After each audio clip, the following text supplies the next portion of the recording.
अब हम 75 डिग्री के कोण की रचना करेंगे पटरी और प्रकार की सहायता से। अब हम 75 अंश के कोण की रचना पटरी और प्रकार की सहायता से करेंगे। जिस प्रकार आपने देखा कि 105 डिग्री का कोण अधिक कोण था, अब यहाँ पर आप देख रहे हैं 75 डिग्री का कोण 90 से छोटा है, अतः ये क्या है, न्यून कोण है। तो यहाँ पर आप देखेंगे जब 90 में से हम 15 को घटाएंगे तो हमें 75 डिग्री प्राप्त होगा। तो सबसे पहले हमने क्या करना है, 90 अंश का कोण बनाना है। तो सबसे पहले हम यहाँ पर 90 अंश का कोण बनाएंगे।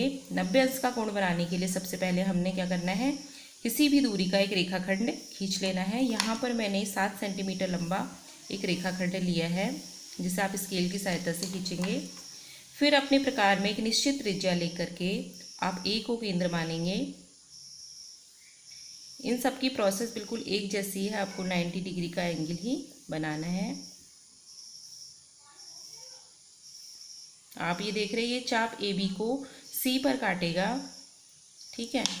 लिखते भी जाते हैं, पॉइंट नोट करते जाते हैं। फिर सी को केंद्र मानकर एक चाप और लगाना है, जो पहले चाप को डी पर काटेगा।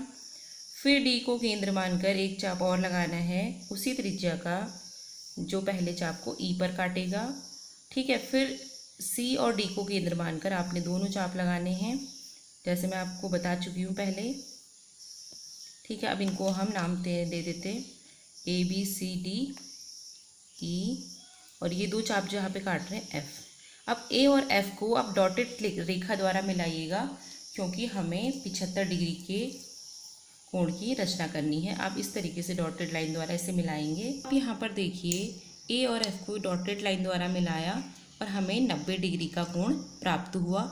लेकिन हमने 75 डिग्री यानी 75 डिग्री का बनाना है, तो जो हमने अपने प्रकार को हिलाना डुलाना नहीं है। हमने जो त्रिज्या पहले ले रखी थी, हम वही त्रिज्या सेम लेंगे।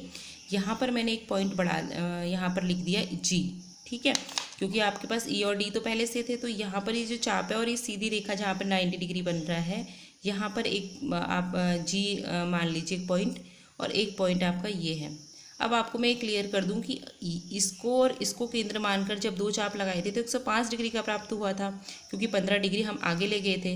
अब क्या करना है, हमने 15 डिग्री घटाना है, ठीक है, 75 अंश। यानी कि इसको और इसको हम क्या करेंगे, इसको और इसको केंद्र मानकर दो चाप लगाएंगे जो एक दूसरे को किसी बिंदु पर काटेंगे, ठीक है। तो उससे हमें इधर की ओर जो कोण प्राप्त होगा वो 90 से छोटा होगा। अब देखिए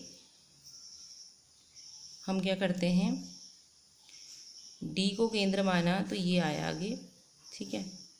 जी को केंद्र मानोगे तो, लेकिन ये चाप क्या है, छोटा हो रहा है, इसको थोड़ा बड़ा कर लेते हैं यहाँ तक, पूरा ऐसे। देखिए आप, यही चाप आगे को आ रहा है।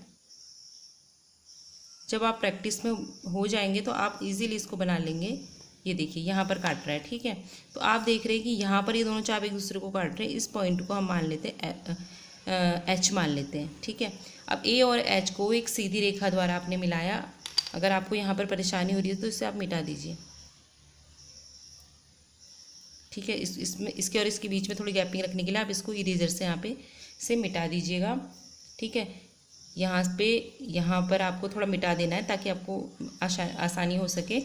और अगर अदरवाइज़ आप जब इसकी आपको प्रैक्टिस हो जाएगी इसे बनाने की, फिर आपको यहाँ से कोई परेशानी नहीं होगी। तो आप ऐसे करके इसको मिला लीजिए, और ये हमें 75 डिग्री का कोण प्राप्त हुआ, जो हमारा अभीष्ट कोण है। देख रहे हैं कि ये पूरा कितना, ये पूरा पिंक कलर से जो मैंने किया ये 90 था, ठीक है। और ये जो इधर को आया ये 15 है। अगर 90 से 15 घटा देंगे तो कितना आएगा, 75।